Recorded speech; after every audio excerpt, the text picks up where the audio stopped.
सुरुवातीची महत्त्वाची बातमी आहे। दिल्लीमध्ये पवारांच्या हस्ते शिंदेंचा सत्कार झाला आणि त्यानंतर संजय राऊतांनी आता हल्लाबोल केलेला आहे। पवारांनी सरकार पाडणाऱ्या शिंदेंचा सत्कार करायला नको होता। पवारांनी शिंदेंचा नाही तर महाराष्ट्र तोडणाऱ्या शहांचा सत्कार केलाय असं राऊत म्हणाले। शरद पवारांनी पुरस्कार सोहळ्याला जाणं टाळलं पाहिजे होतं असंही राऊतांचं म्हणणं आहे। पवार साहेब राजकारण आम्हालाही कळतं असंही राऊतांनी थेट इशारा देताना म्हटलेलं आहे। शिंदे यांनी महाराष्ट्राचं सरकार पाडलं, बेईमानी केली। त्यांच्या कार्यक्रमाला शरद पवारांनी नाही जायला पाहिजे। ज्यांना आम्ही महाराष्ट्राचे शत्रू समजतो त्यांच्याबरोबर जे लोक खुलेआम बसलेले आहेत जाऊन, तर त्यांना अशा प्रकारचे सन्मान आपल्या हातून देणं हे महाराष्ट्राच्या अस्मितेला आणि स्वाभिमानाला धक्का लावणार आहे। संजय राऊतांना म्हणावं, तुम्ही असं आदरणीय पवार साहेबांवर ज्यावेळी बोलताना बाजूला व्हा बरं महाविकास आघाडीतनं, आहे का धाडस बघू त्यांचं। तुम्ही बोलताना की आम्हाला ही भूमिका पवार साहेबांची पटली नाही, पवार साहेबांनी असं करायला नको होतं, तसं करायला नको होतं, आम्ही म्हणतो तसं करायला पाहिजे होतं, व्हा ना महाविकास आघाडीतनं बाहेर। तुमची काय अवस्था महाराष्ट्रात होईल बघा म्हणावं। या ठिकाणी एकनाथांचा सन्मान आहे, ज्यांनी ठाण्याचं राजकारण योग्य दिशेने नेण्याच्यासाठी सातत्याने प्रयत्न केले आणि त्या प्रयत्नाचा मोठा वाटा केली किंवा जबाबदारी ही एकनाथराव शिंदेंच्याकडे होती, ही या ठिकाणी सांगायला हरकत नाही। आणि सांगताना त्यांनी सांगितलं सातारचं, एकनाथराव सातारने बरेच मुख्यमंत्री दिले।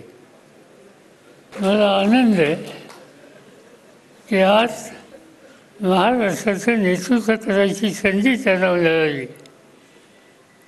आणि नुसतं महाराष्ट्राचं नेतृत्व केलं असं नाही, वेगवेगळ्या क्षेत्रामध्ये महाराष्ट्र पुढे कसा जाईल या प्रकारची काळजी त्यांनी घेतली। माननीय पवार साहेबांकडे चुकीची माहिती आहे। ठाण्याचं राजकारण योग्य दिशेने नेण्याचं काम गेल्या 30 वर्षामध्ये शिवसेनेनं केलेलं आहे। त्यांना जर माहीत नसेल तर सांगतो, ठाण्याचा विकास हा सतीश प्रधान यांच्या काळात झाला। त्यांनी टेंडरबाजी केली नाही आणि त्यानंतर शिवसेनेचे अनेक महापौर झाले। एकनाथ शिंदे ठाण्याच्या राजकारणात फार उशिरा आले। पवार साहेबांना जर माहिती हवी असेल तर आम्ही आमचे कार्यकर्ते ठाण्यातले जे आहेत प्रमुख राजन विचारे ते त्यांना माहिती द्यायला जातील, आम्ही पाठवू सगळ्या फाईल्स घेऊन। एकनाथ शिंदे हे फार उशिरा आमदार झाले, विधानसभेत आले आणि त्यानंतर ठाण्याची वाट लागायला सुरुवात झाली। ठाणे बिल्डरांच्या घशात गेलं। तुमचं आणि अजित पवारांचं गुप्तगू होत असेल, हा तुमचा व्यक्तिगत कौटुंबिक प्रश्न असेल, तरीही आम्ही अजित पवारांनी तुमचा पक्ष फोडला, कुटुंब फोडला, याचं भान राखून आम्ही आमची पावलं टाकत असतो। अहो, तुम्ही दुसऱ्यांच्याकडे बोट दाखवताना अशा पद्धतीने तुम्ही बोलत असता। मी तर स्पष्ट माझा आरोप मागही होता, आता या ठाकरे कुटुंब फोडण्याचं प्रमुख केंद्रच संजय राऊत आहेत। नाही तर उद्धव ठाकरेजी आणि राज ठाकरे साहेब कधी विभक्त झाले नसते, ते फक्त संजय राऊतांमुळं किंवा शिंदे साहेबांनी जे बंड केलं त्याला कारणीभूत संजय राऊत आहेत। आणि राष्ट्रवादीच्या परिवारात त्यांनी नाक खुपसायचं कारण नाही ना। आम्ही आमचा परिवार आम्ही बघून घेऊ, घर कोणी फोडलं की काय फोडलं याचं त्यांनी बोलण्याची काय आवश्यकता नाही। तुम्ही शिवसेनेचे जे तुकडे तुकडे केले याचा जाब तुम्हाला एक दिवस विचारेल, त्याच्यामुळं तुम्हीच आग लावणारे आहात।